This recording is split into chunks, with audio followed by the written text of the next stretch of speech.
Avis vascular center మన దేశంలోనే the best varicose vein hospital.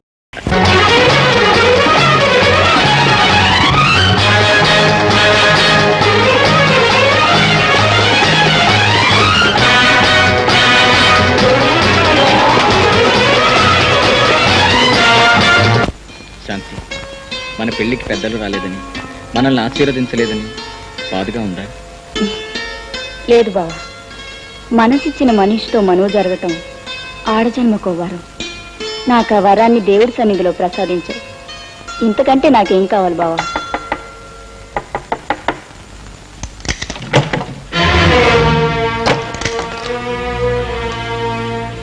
అవునే, నువ్వు ఏంటనే? ఏం జరిగింది? అవన్నీ తర్వాత చెప్తాను. క్షమించండి, రాకుండా సమయంలో వచ్చాను. నేను ఇంటిగా బయటికి వెళ్ళిపోతాను. ఆగనయ్య, నిన్ను చూస్తుంటే ఏదో ప్రమాదంలో ఉన్నట్టున్నావు. అసలు ఏం జరిగింది? అదేనమ్మా, చిదానందం చేతిలో చిక్కుకున్న పసివాళ్ళని రక్షించడానికి వచ్చాను. కానీ వాళ్ళ మనుషులు, పోలీసులు నా ప్రాణం తీయడానికి నా వెంటపడ్డారు. నేనే గనక వాళ్ళ చేతిలో చనిపోతే ఆ పసి వాళ్ళకి ఏ దిక్కు ఉండదమ్మా. అందుకే వాళ్ళ నుంచి తప్పించుకోవాలని. మరేం పర్వాలేదు అన్నయ్య, నీకేం భయం లేదు. బావా, అన్నయ్యని ఎలా అయినా కాపాడుకోవాలి. నీ కోసం, నా కోసం కాదు, మన లాంటి వాళ్ళందరి కోసం అన్నయ్యని కాపాడుకోవాలి.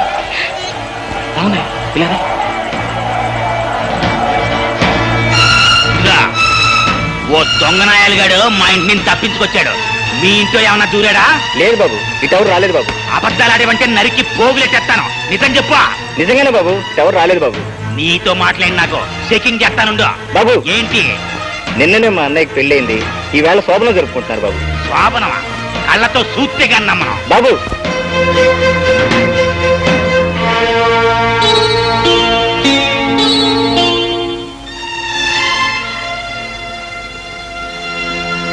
రే, అడికి లేడుగానే ఈ చుట్టుపక్కల ఎక్కడో దాక్కుని ఉంటాడు. మొత్తం ఎతకండి. కనపడగానే నరికి అవతల పాడేయండి. ఆడికి ఆశ్రయం ఇచ్చిన వాళ్ళు కూడా నరికి అవతల పాడేయండి. ఎవడర్థం వస్తాడో చూస్తాను.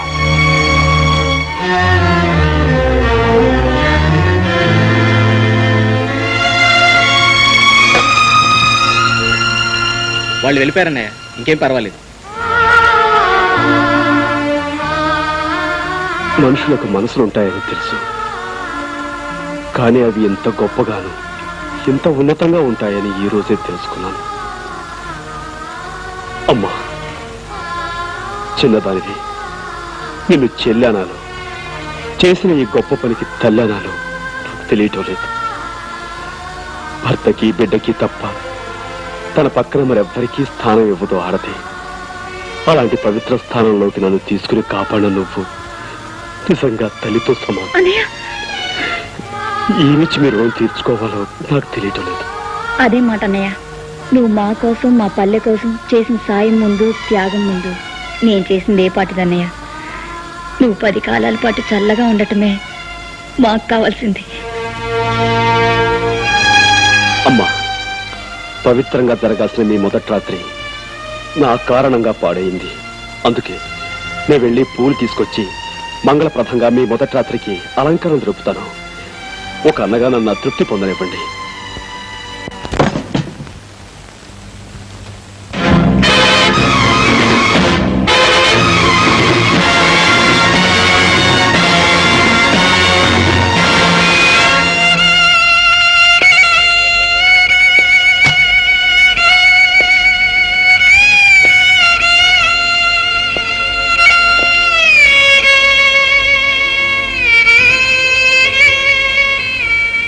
కనపడగానే నరికి అవతల పాడేయండి. ఆడికి ఆశ్రయం ఇచ్చిన వాళ్ళు కూడా నరికి అవతల పాడేయండి. ఎవడర్థం వస్తాడో చూస్తాను.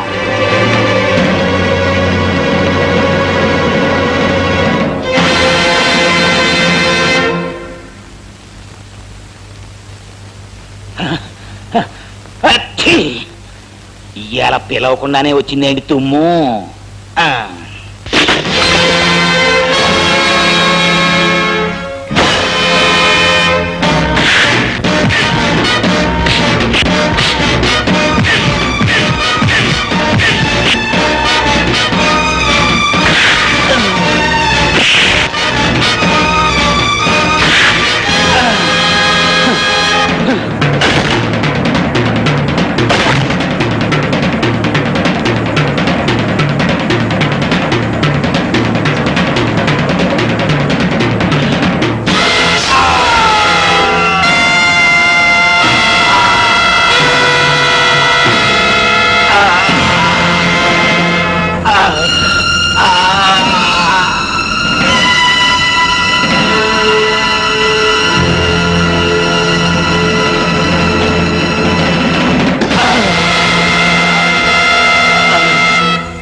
నేను వెళ్ళే పని సాధించి నీ కోరిక తీర్చాను.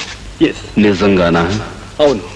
నువ్వు చెప్పిన పసివాడిని ఒక్కనే కాదు, ఎందరో తలలో కన్నబిడ్డల్ని ఆ కసాయి పెత్తందారుల చేతుల్లోంచి రక్షించాను. వాళ్ళ బానిసత్వానికి ముగింపు పలికి వాళ్ళ బ్రతుకులు కొత్త మలుపు తిప్పి ఎలా సాధించావు ఆ పనిని? ఆ షావుకారుని గొడ్డలతో నరికి చంపేశాను.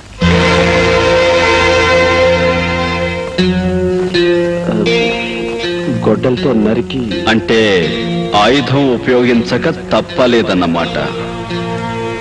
నాకు మార్క్స్ సిద్ధాంతం తెలియదు, లెనిన్ ఎవరో తెలియదు. నాకు తెలిసిందల్లా మానవత్వం ఒక్కటే.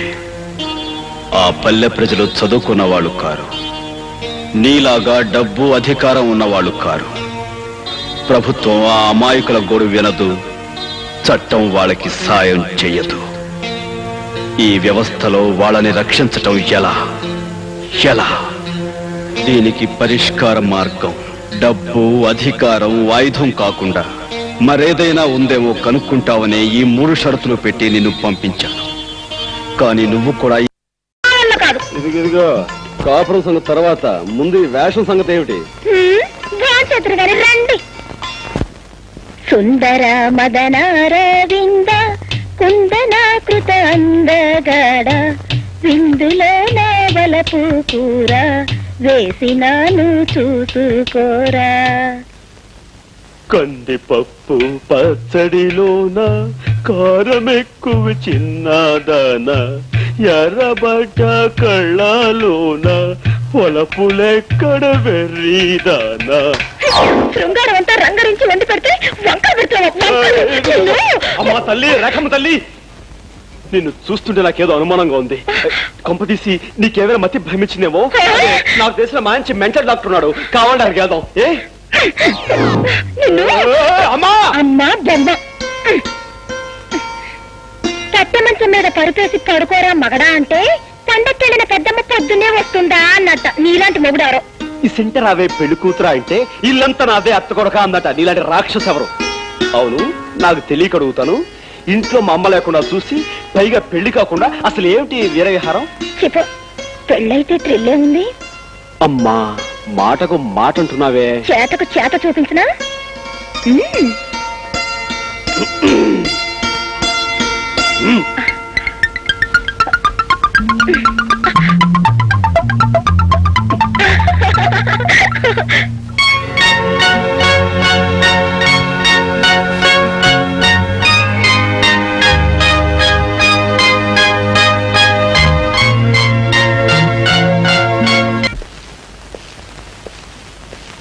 Good morning sir.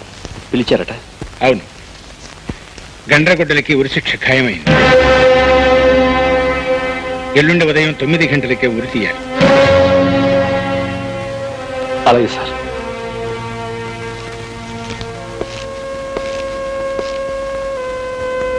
నాకు ఉరి ఖాయమైందనుకుంటాను. అవును, ఎల్లుండి ఉదయమే ఊరి శిక్ష అమలు జరుగుతుంది. I'm sorry.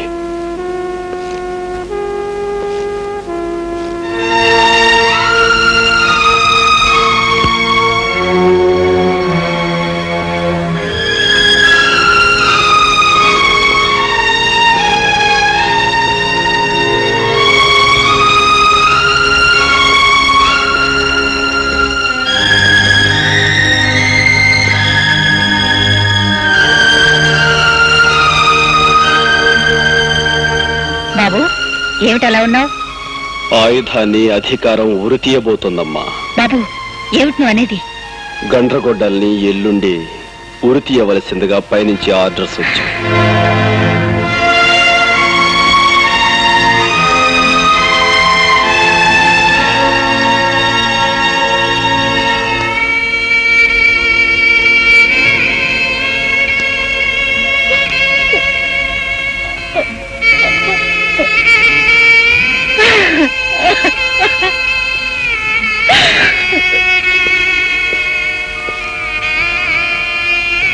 ఎందుకమ్మా అంత బాధపడుతున్నావు?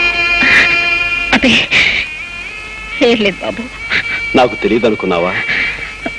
గండ్రగొడ్డలు నాకంతా చెప్పేశాడమ్మా.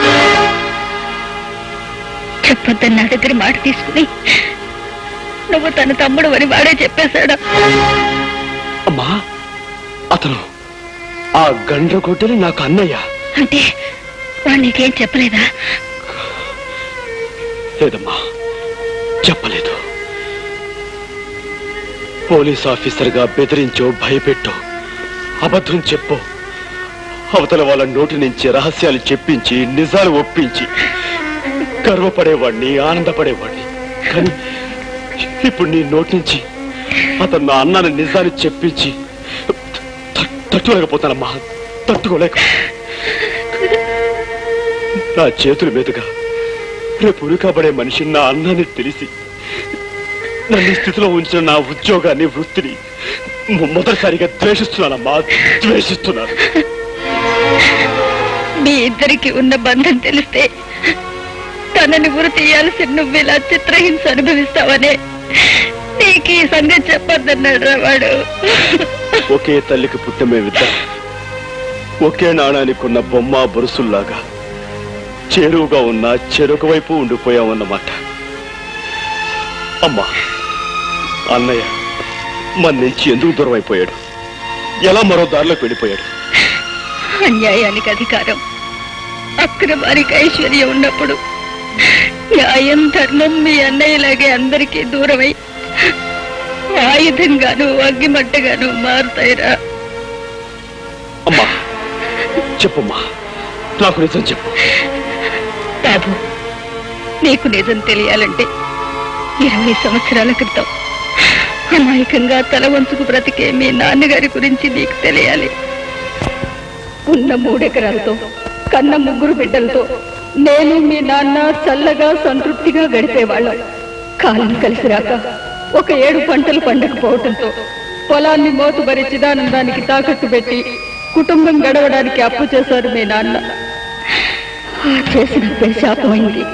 వడ్డీ పేరుతో కొంతగా పొలాన్ని సొంతం చేసుకున్నాడు ఆ నీచుడు. అంతటితో ఆగక బాకీ కోసం మీ అన్నయ్యని, మీ నాన్నని తన బానిసలుగా చేసుకున్నాడు.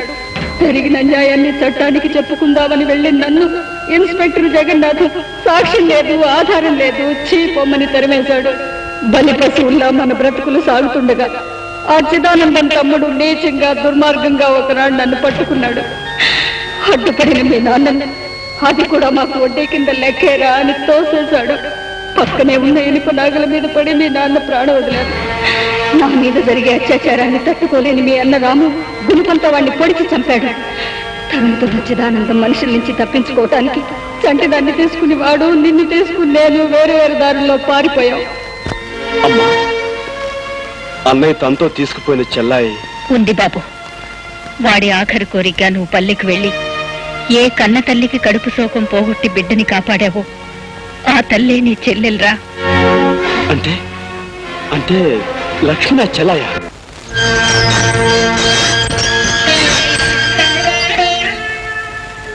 అన్నయ్య, ఆగలేని అమ్మ మనసు అన్నీ చెప్పేసిందన్నమాట. ఆఖరి నిమిషంలో అన్నీ తెలిసాయి అన్నయ్య. నువ్వు నన్ను పంపించింది మన చెల్లెల దగ్గరికే నాకెందుకు చెప్పలేదు? ఏ చెల్లిరా? ఆ పల్లెలో అందరూ నాకు చెల్లెళ్ళే. అన్నయ్య, అవునరా, నేను నిన్ను పంపింది లక్ష్మి మన చెల్లని కాదు. ఆరిపోయే ముందు ఈ దీపం కనీసం ఒక ఇంట్లోనైనా చివరిసారిగా వెలుగునిస్తుందని, ఒక కుటుంబానికైనా సాయం చేస్తుందని.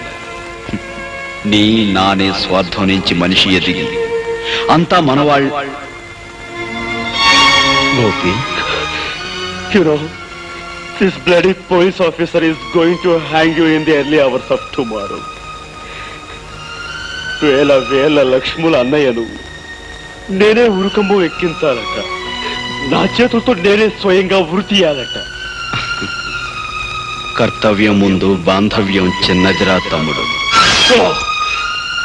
నా బాధ ఒక అన్నయ్య కోసం కాదు. మరెందుకు?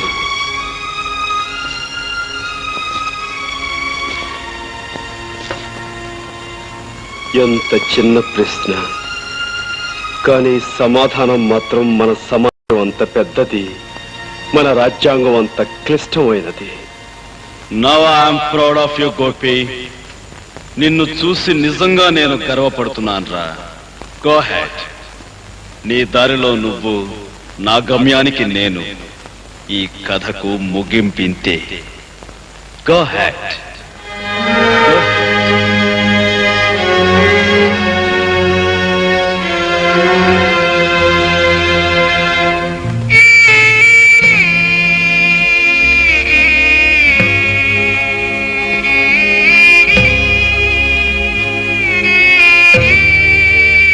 పేగు తెంచుకు పుట్టినవాడు అన్నీ తెంచుకు వెళ్ళిపోతున్నందుకే తల్లి బాధపడటం లేదు. కానీ ఒకప్పుడు నా ఇంటికి కంటికి దీపమైన వాడు ఇప్పుడు 1000 బ్రతుకుల్లో దీపాలు వెలిగించి వెళ్ళిపోతున్నందుకు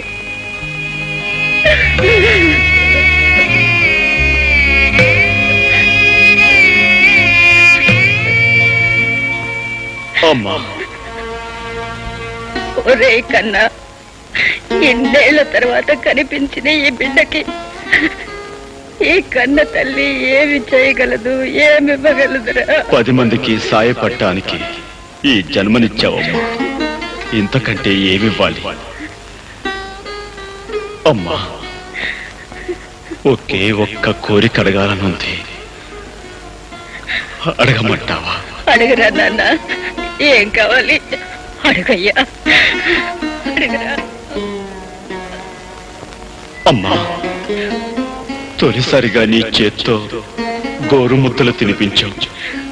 అలాగే ఆఖరిసారిగా నీ చేత్తో అన్నం ముద్ద తినాలను ఉందమ్మా. రాము బాబు,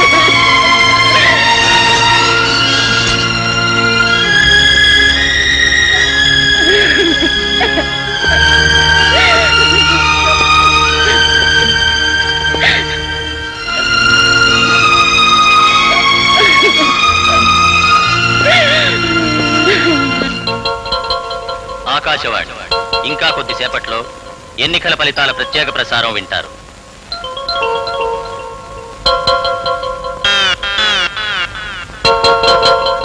కొంపదీసి పోయారేంటండి బాబు? పాపి చిరాయి అన్నారు, ఆయన ఎందుకు పోతాడండి? మరి కాలు చేతులు ఆటలేదు. అయ్యి బాబు, శ్వాస కూడా ఆటలేదండి బాబు. మీరెందుకండి కంగారు పడతారు? కాసేపు ఆగండి, ఆయన శ్వాస ఆడుతుంది, ఆయన లేచి ఆడతాడు.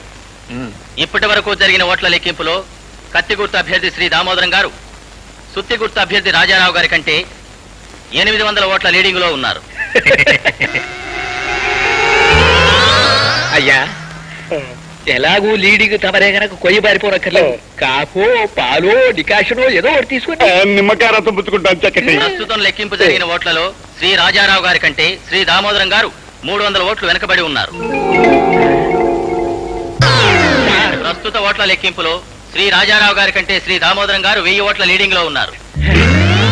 నేను 1000 ఓట్ల లీడింగ్ లో ఉన్నానా? లీడింగ్ లో ఉన్నా లేకపోయినా తమరు బతుకున్నారు, అదే 10,000. కడపట అందిన వార్త ప్రకారం శ్రీ దామోదరం గారు 3000 ఓట్ల మెజారిటీతో రాజారావు గారి మీద విజయం సాధించారు.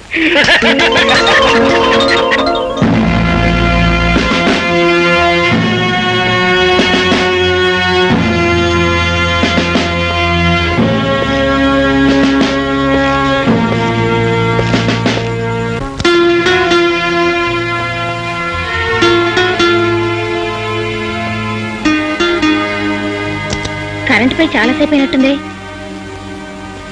చీకట్లో కూర్చున్నావే. గోపి, ఈ విచిత్రం తెలుసా? ఎవరో ఒక ఖైదీకి పొద్దున్నే ఉరిశిక్షట. ఊళ్ళ నుంచి జనం బళ్ళు కట్టుకుని వస్తూనే ఉన్నారు.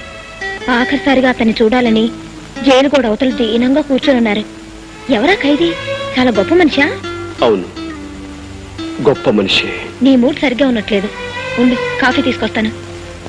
రేఖ, ఉమ్?